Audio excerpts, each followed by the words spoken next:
कर्मों का फल और रानो। महाराज जी बताते हैं कि हम जो भी कर्म करते हैं उसका फल हमें भोगना ही पड़ता है। अगर हम किसी जीव को कष्ट देते हैं और उसके दिल से आह निकलती है तो वह हमें बर्बाद कर सकती है। परिवार में जन्म लेना भी हमारे पिछले जन्मों के चरण अनुबंध का ही परिणाम है। कोई बेटा बनकर हमें सुख देता है तो कोई जीवन भर दुख देकर और धन खर्च करवाकर अपना पिछला हिसाब वसूलता है। 3:15 एक महात्मा और कपटी सेठ की कहानी। वे एक दृष्टांत सुनाते हैं जहां एक विरक्त महात्मा अपनी पोली छड़ी, डंडे में सोने की मोहरें या शर्फियां इकट्ठा करते हैं ताकि प्रयागराज कुंभ में संतों का विशाल भंडारा कर सके। रास्ते में वे एक सेठ के घर रुकते हैं जो ऊपर से बहुत श्रद्धालु दिखता है।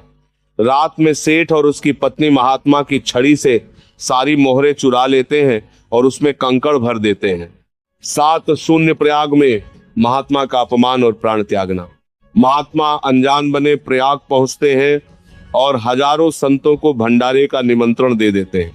रसोई बन जाती है, लेकिन जब पैसे देने के लिए वे अपनी छड़ी खोलते हैं तो उसमें कंकड़ निकलते हैं। संतों के सामने भारी अपमान और कर्जदार होने पर वे दुखी होकर उस सेठ को श्राप देते हैं, तुमने ऐसा धोखा किया, तुम भोगोगे, और संगम में छलांग लगाकर अपने प्राण त्याग देते हैं। 10-20 सेठ के घर महात्मा का पुत्र रूप में जन्म और बदला। कुछ समय बाद उसी सेठ के यहाँ एक पुत्र का जन्म होता है जो वास्तव में वही महात्मा था। शुरुआत में वह व्यापार में खूब वृद्धि लाता है, लेकिन युवा होते ही भयानक रूप से बीमार पड़ जाता है। उसकी बीमारी के इलाज में सेठ की सारी संपत्ति, जेवर और घर तक बिक जाता है। अंत में वह पुत्र सेठ को प्रयाग ले जाकर संतों को भोजन कराने की इच्छा जताता है। संगम तट पर प्राण त्यागने से पहले वह सेठ को बताता है कि वह वही महात्मा है जिसकी मोहरें उन्होंने चुराई थी और अब वह अपना सारा धन ब्याज समेत वसूल कर चुका है। 12:40 कर्मों की दुकान बंद करने का उपाय। महाराज जी समझाते हैं कि इस जन्म मरण और लेन देन के चक्कर से बचने का एक ही उपाय है, भगवान की पूर्ण शरण लेना। अपनी कर्मों की दुकान बंद करने के लिए जिनसे हमें कुछ लेना है उधार उन्हें क्षमा कर दें और जिन्हें देना है उनका कर्ज चुका दें। अपना अहंकार त्याग कर सब कुछ भगवान को अर्पित कर दें। 14:40 लोगों द्वारा महात्मा को मारने की कथा। एक अन्य प्रसंग में एक भजन करने वाले युवा संत को 90 लोग भाला तलवार लेकर मारने आते हैं।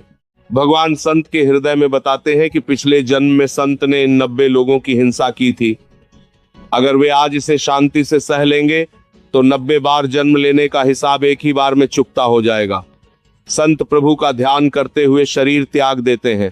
16:30 निष्कर्ष, भगवान का आश्रय। अंत में बताया गया है कि स्वयं भगवान श्री राम और श्री कृष्ण ने भी अवतार लेकर कर्मों के नियम को स्वीकार किया, जैसे बहेलिए का बाण लगना।